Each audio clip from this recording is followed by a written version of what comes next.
kaka wa taifa smart sana handsome, nimekutana na brother mmoja hapa amekuwa suti yake safi na naamini ni best comedian kabisa kwa Geita anapozungumzia comedian bora kabisa Geita na Tanzania kwa ujumla. Naweza kumzungumzia Bonizo. Hivi Bonizo, kwa nini unajiita Bonizo Mapicha? Bonizo Mapicha kwa sababu mimi nimetokea sehemu ya picha. Nilikuwa mtu wa picha. Unajua mimi napenda sana picha. Kwa hiyo kabla ya comedy ulikuwa kwenye picha? Yes, nilikuwa kwenye production kabisa kamili. Sawa kabisa. Bonizo, toka safari yako ya comedy imeanza mpaka sasa umekuwa king wa comedy. Naweza nikakuita king kwa huko Geita na mpaka umeenda mbele, unafanya vizuri, una trend vizuri. Ni nini siri iliyopo katikati hapa baina yako wewe na comedy? Asili ni ufanyaji wa kazi, kwa sababu tuliamini kupitia kazi, so tumewekeza kupitia kazi ili baadaye kazi itupe heshima. Yeah. Sawa, mara ya kwanza unapokea simu kuhusu Geita Comedy Show au unaona kwenye mitandao ya kijamii, nini ambacho kilikuja kichwani kwako na ulipata nini kilikuja kwenye moyo wako, feelings gani hivi? Cha kwanza ni kuwapa watu burudani, watu wetu wa Geita. Unajua hiki kitu Geita hakijawahi kuonekana kabisa, na kitu ambacho ni special. Kwa hiyo tukipata vitu kama hivi Geita kitakuwa kitu bora sana. Ndio maana nilishawishika moja kwa moja nije niwepo na mimi ni join kwenye timu ya Comedy Show Geita. Kwa hiyo kasafiri kutoka Dar es Salaam mbele kabisa kuja ku show love kwenye hili hapa. Hivi bwana, mimi nije kwenye swali lako la mavazi.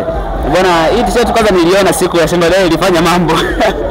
Una mambo wewe ndugu yangu. Huu mkoti umeutoa wapi ndugu yangu? Huu mkoti ni unajua mtu wa kudesign kwa vitu vya kawaida. Huu nimenunua ndugu yangu. Kuna asili nyuma labda designer ambaye amekudesign? Hamna. Wewe mwenyewe dressing code ni mwenyewe. Kwenye comedy tupo, kwenye dressing tupo, kila kitu. Pia nje na comedy tumeona comedian wengine wakiingia kwenye muziki, kina Ndaro, kina nani. Wewe vipi? Una mpango wa kuingia kwenye kitu chochote?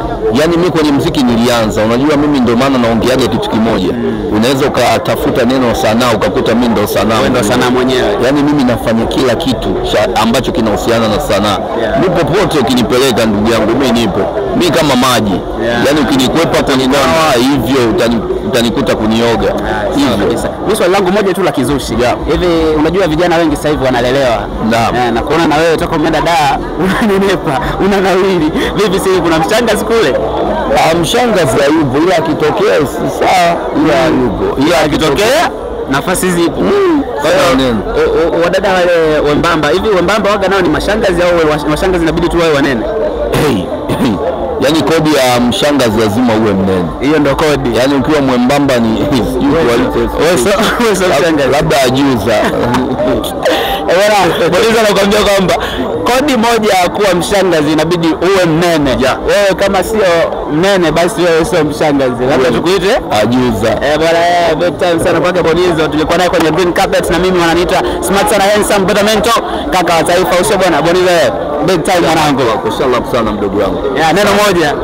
Neno unajituma mdogo wangu, na naamini kupitia sana yako safi sana. Shukrani sana kaka yangu. Asante sana. Bwana